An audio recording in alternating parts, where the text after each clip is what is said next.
കോഴിക്കോടിലെ ഏറ്റവും പ്രശസ്തമായിട്ടുള്ള ബീച്ചുകളിൽ ഒരു ബീച്ചായ മാംഗോ ബീച്ചിലാണ്. മാംഗോ ബീച്ചിന്റെ പ്രത്യേകത എന്താന്ന് വെച്ച് കഴിഞ്ഞാല് ഇവിടെ എല്ലാ ബ്രൈഡലും ഗ്രൂമും ഒക്കെ ഫോട്ടോഷൂട്ടിങ്ങിനായിട്ട് തിരഞ്ഞെടുക്കുന്ന ഒരു സ്പോട്ടാണ്. അപ്പം നമ്മുടെ ക്ലയന്റ് പറഞ്ഞിട്ടുള്ള ഒരു പ്രധാന കാരണം അവരുടെ ഒരു ഡെക്കറേഷൻ ഒരു ഹാർട്ട് ഷേപ്പിലുള്ള ഡെക്കറേഷൻ ആയിരിക്കണം, കുറച്ച് സിമ്പിൾ ആയിരിക്കണം, പക്ഷെ എന്നിരുന്നാലും കുറച്ച് സ്റ്റാൻഡേർഡ് ആയിരിക്കണം എന്നുള്ളതാണ്. അപ്പൊ നമ്മളെ കൂടി ചർച്ചയുടെ ഭാഗമായിട്ടാണ് നമ്മൾ മാംഗോ ബീച്ച് തിരഞ്ഞെടുത്തിട്ടുള്ളത്. അപ്പം അവിടെ നമ്മൾ മിനിമം ലെവലിലുള്ള ഡെക്കോറാണ് ചെയ്തിട്ടുള്ളത്. അപ്പം ഒട്ടനവധി ഫോട്ടോ സ്പോട്ട് നമ്മുടെ കോഴിക്കോട് ജില്ലകളിൽ ഉണ്ടെങ്കിലും അതിലൊന്ന് എടുത്തു പറയാൻ പറ്റുന്ന ഒരു സ്പോട്ടാണ് മാംഗോ ബീച്ച് സ്പോട്ട് എന്നുള്ളതാണ്. അപ്പൊ വളരെ സന്തോഷമുണ്ട്. കാരണം എന്ന് വെച്ച് കഴിഞ്ഞാല് നമ്മളെ ക്ലയന്റ് ആഗ്രഹിച്ചതുപോലെ തന്നെ നമുക്ക് ചെയ്യാൻ സാധിച്ചു എന്നുള്ളത്.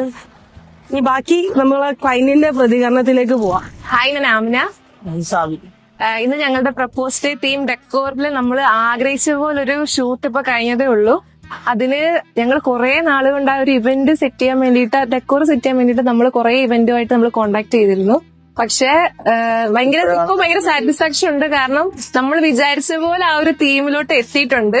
അതിന് നമ്മൾ ഏറ്റവും കൂടുതൽ ഇതാക്കിയിട്ടുള്ളതെന്ന് പറഞ്ഞാൽ റോയൽ ഡോട്ടിന്റെ ആ ഒരു ഡെക്കോറാണ്. കാരണം നമ്മളുമായിട്ട് ഒരുപാട് കോണ്ടാക്ട് ചെയ്ത് നമുക്കധികം വലിയ പണിയൊന്നും വന്നില്ല. നമ്മൾ ജസ്റ്റ് പറഞ്ഞു, അതുപോലെ തന്നെ അവര് സെറ്റ് ചെയ്തിട്ടുണ്ട്. മാഷാ അല്ലാഹ്, അടിപൊളിയായിരുന്നു. കാണാനും ഒക്കെ നല്ല ഭംഗിയുണ്ടായിരുന്നു. ഞങ്ങൾ ഉദ്ദേശിച്ച പോലെ അത് സെറ്റ് ആക്കിയിട്ടുണ്ട്. അതിന് ഭയങ്കരമായിട്ട് താങ്ക്സ് പറയേണ്ടത് ഷെമീനാത്താക്കാണ്. ആൻഡ് നല്ലൊരു സപ്പോർട്ടായി എല്ലാ കാര്യങ്ങളും.